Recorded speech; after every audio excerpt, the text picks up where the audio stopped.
Every sport is a team sport. Whether you're a footballer playing alongside your teammates, a sprinter working with your coach, or even an aspiring amateur being assisted by your parents, there's always a team, even if you compete alone on the track. Having a supportive and knowledgeable team who you can share your victories, defeats, and everything in between with can be a huge source of confidence.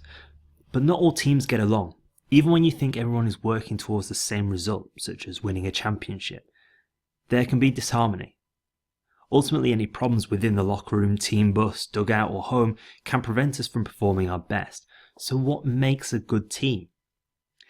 In my opinion, there are 3 crucial things every team needs to be successful.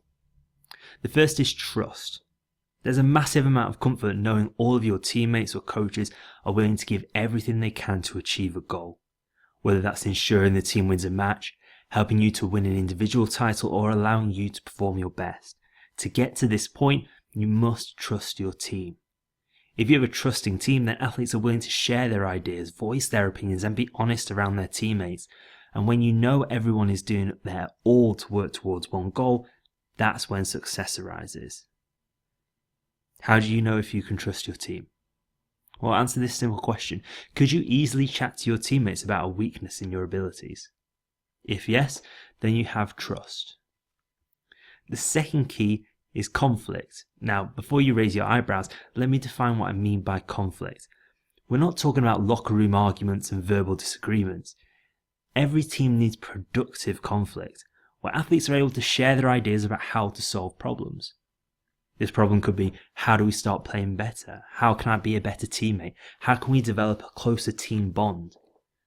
When a team has trust, then this productive conflict is okay, because everyone understands that they're trying to solve a problem, and any disagreements are not taken personally. Productive conflict actually reduces the likelihood of gossiping and behind the back talking, leading to improved team performance because the important issues are addressed rather than being buried away and awkwardly not spoken about.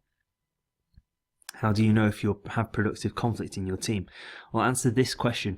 Would you feel happy voicing your opinion if it had the risk of causing disagreement? If the answer is yes, then you have productive conflict.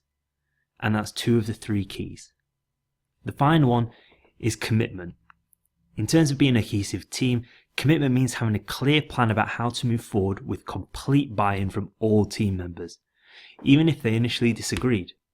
Sometimes this might mean that your teammates have to accept your plan, but sometimes you might have to get on board with their strategy.